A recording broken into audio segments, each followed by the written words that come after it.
So why have EM bonds done so well so far in 2025? Well, if you remember the beginning of the year, it wasn't supposed to be like this. Tariffs were supposed to lead to EM devaluations, right? It was supposed to be a really rough time. So why did it happen, especially given that that was completely contrary to what the story seemed to be at the beginning of the year? Well, there's some pretty solid reasons behind it. Number one, by far the most important, CNY, the Chinese currency, has appreciated since November.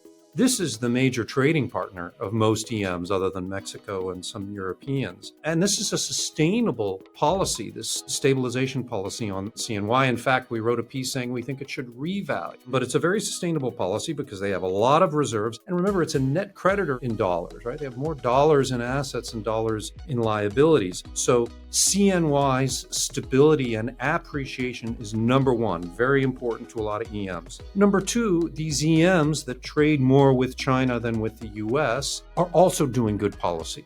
Low fiscal deficits, low debts and deficits, and a very independent central bank, which is the natural result of low debts. It's not just Chinese economic orthodoxy. It's a lot of EMs have this orthodoxy, and as represented in their central banks maintaining high real rates. Third reason is tariffs. Tariffs were supposed to hurt EM. Why didn't they? Well, I hope all of our viewers know that the negotiators are not going to tell us that there's a discussion, a chapter on currency in these discussions. But I hope it's clear that if a country devalues right after a trade negotiation, they've taken 3 steps back. So that's being discussed. For example, during Vice President J.D. Vance's visit to India, the INR appreciated. For example, this year, CNY's daily fix has been regularly stronger than the bank predicted fix. And so in negotiations, these countries are being told they can't devalue their currencies, and that's a big fact.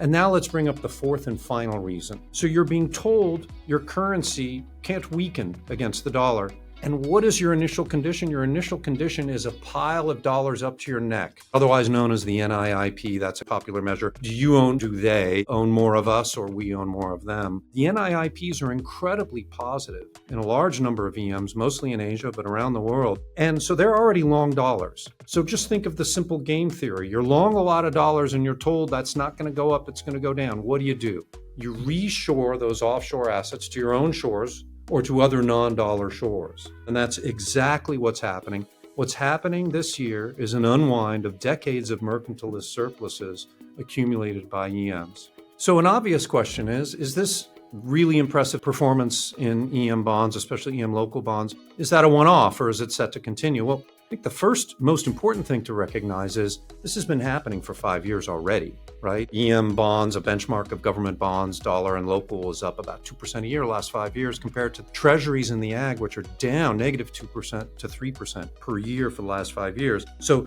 this has been happening to the point that EM bond volatility is now lower than developed market bond volatility. We know the carry and returns are higher, but the volatility regime now is extremely different. And yet all you hear is how risky EM bonds are. So this has already been happening. And if you take it back for decades, you'll get the same result. Volatility adjusted or just outright return, EM has done better than DM. Are the roots of this deep? They're profoundly deep. Our core thesis has been one of fiscal dominance characterizing the DMs, the developed markets, and the opposite being the case in the EMs.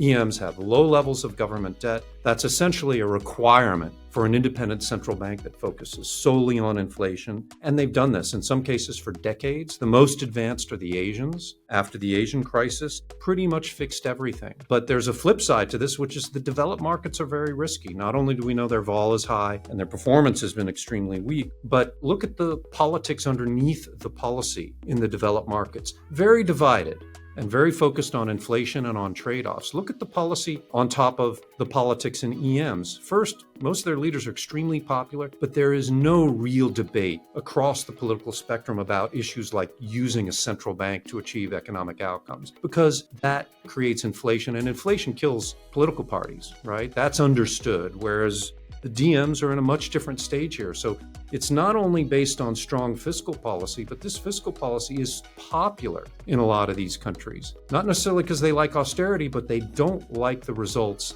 of heterodox economic policy. So who are the big winners in emerging markets? Well, of course, you have to curate.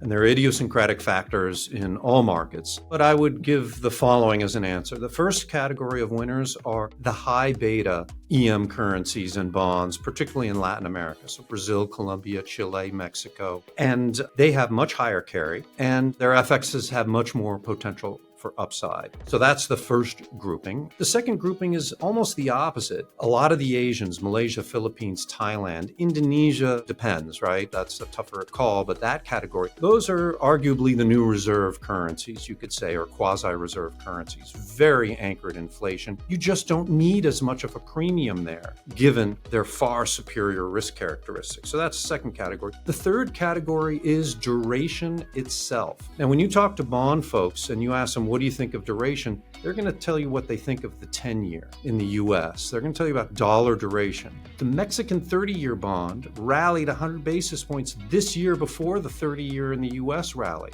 Duration is not a monolith. If EM currencies are rallying, that anchors inflation and inflation expectations and transmits throughout the whole yield curve. So while we've been very cautious on dollar duration for parts of this year and last year, local duration is a very different equation, and there we're more constructive. So I would characterize that as a clear winner too. So there are a lot of questions in the financial media about dollar exposure. Is there too much dollar exposure in global investments? And also about the status of the dollar and treasuries as reserve assets. So we often get asked, what do we think about this? Well, we've been thinking about it for a long time, and that's important. Maybe the most important thing to note is this story did not just start a few weeks ago. This has been going on for a long time. Sanctions are part of it, but a number of things are part of it. We think the proper framing is as follows. The dollar is not going to lose its reserve status, but the dollar will gradually share its reserve status with other deserving currencies. CNY is the most obvious, but there are many others that have really solid fiscal policy and the independent central banks that result. A number of them in Asia, Malaysia would be an example, and that's most likely happening. The central banks are not going to telegraph us and tell us what their future reserve accumulation strategies are. So I think that's another thing to keep in mind, is that when a currency and a bond market becomes a reserve currency, some of the news items you might get that are consistent with that have already happened, and I'll mention the key ones. You remember last year, almost every week there's a headline, Saudi Arabia and Brazil, or Saudi Arabia and China, or Brazil and China agreeing to trade in their own currencies. So China sends CNY to Brazil for soybeans, and China sends BRL for Chinese manufactured imports. And what does the central bank do with the BRL or the CNY? Historically, over time, they buy the bonds, right? What helps us surmise this is some of the price action this year. This year, you had so much of a reshoring of these massive dollar exposures from EM countries that a currency like the Malaysian ringgit in one day was up 7%. Hong Kong dollar was pricing a revaluation simply because so many dollars were reshored to Hong Kong shores. So that's the proper framing for the dollar status conversation, in our opinion.